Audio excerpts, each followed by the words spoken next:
In the heart of downtown Bend stands a large two-story building that takes up a third of a full city block. Built in 1916 and housing many businesses, a restaurant, professional offices, and apartments, the OKane building is one of the most iconic buildings in the city of Bend. It's also reportedly one of the most haunted. Who or what haunts this massive building? Let's find out. Welcome to Investigating the Northwest. This channel is dedicated to exploring the mysterious, haunted, and historical of the Pacific Northwest.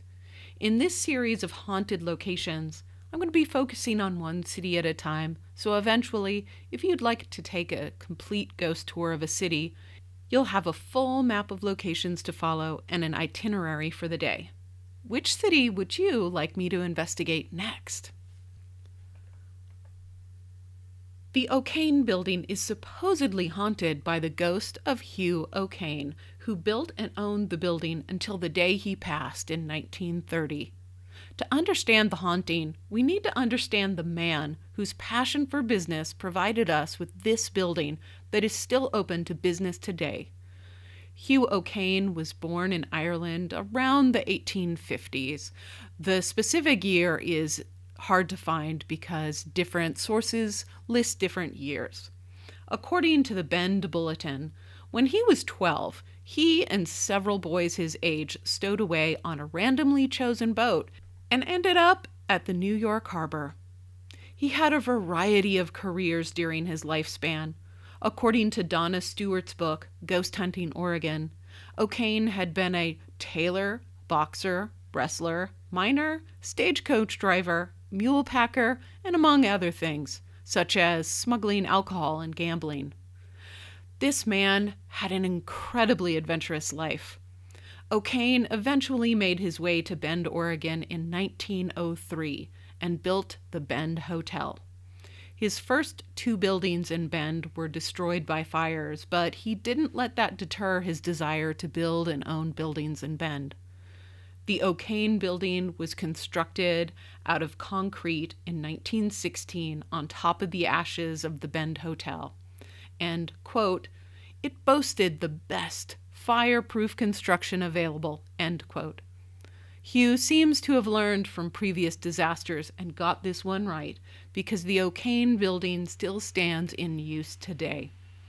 It is located at 115 Northwest Oregon Avenue in downtown Bend and houses many businesses in its many office spaces.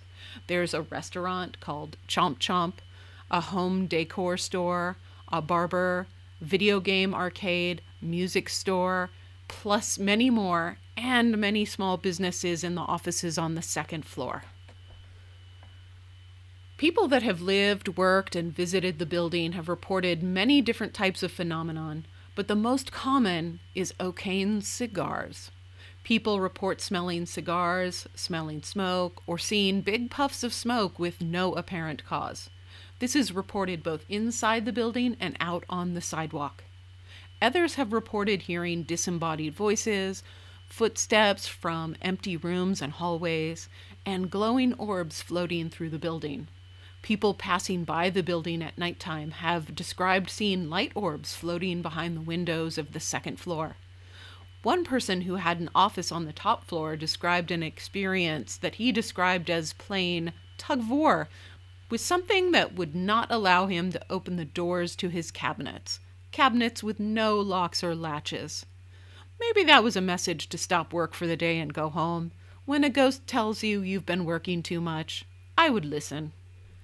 In the restaurant, after-hours employees have heard a woman calling out orders. Some theorize that this was Helen OKane, Hugh's wife, but it could also be one of the many women who worked in the restaurants and saloons over the years. There have even been reports of an apparition of an old man seen in the basement. And the video game arcade that is located in the business today has posted a video online of a creepy moving light on the security camera after hours. As you can see, there is a wide variety of activity in all locations of this building, the offices, the restaurant, the basement, and even outside. Anywhere you go, in or outside of the building, you have a chance of experiencing some paranormal activity. So the theory is that this building is haunted by the spirit of Hugh OKane. And the question is, did Hugh OKane love this building so much that he may have remained here after death to enjoy the hustle and bustle of downtown? The explanation is fact. OKane did love this building. Hugh OKane had a chair that he sat right outside the main doors of the building where he would smoke cigars and chat with anyone who walked by. He was a large man, around 300 pounds, so his primary social activity was sitting in the midst of the busy sidewalks socializing. He had an office inside, but preferred to be outside with people. Even after he retired, he was still known to walk to the building and sit in his chair outside. Due to ill health, he moved to Portland shortly before he died in 1930. His wife owned the building until she died in 1935. Then ownership passed to another relative, Mrs. Rowena Hogan, until 1948. It's easy to see that a really social man who was so attached to this building would like to stick around and continue to be part of the energy. But were there any other stories to explain the rest of the phenomenon occurring in the building?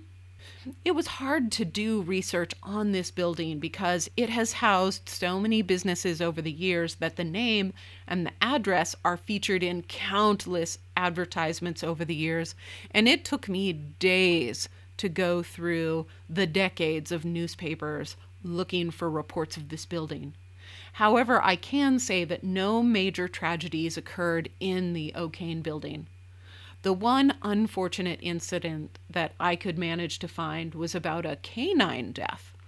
On February 4th, 1935, a dog, Tuffy, leapt from the top of the building and died on the sidewalk below. However, there have been no reports of ghostly barks or dog-related incidents. It seems that Tuffy is resting in peace. There were some legal issues when Rowena Hogan died suddenly in 1948 with her will incomplete. The new heirs were identified in 1949 and the building sold.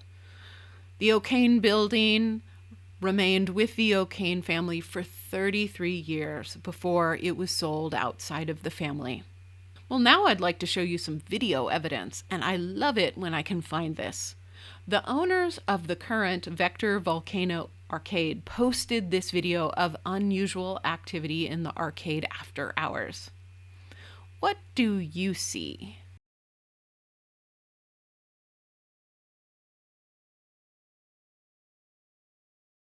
To be honest, I see a spider. Let's watch that again. What do you think it is?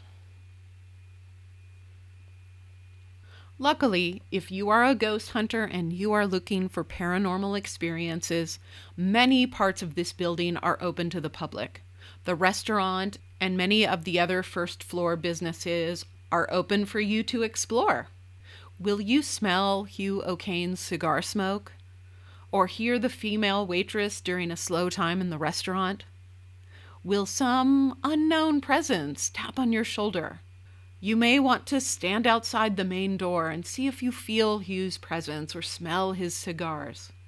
And if you are walking by at nighttime, look up into the windows on the second floor to see if you spot any mysterious lights.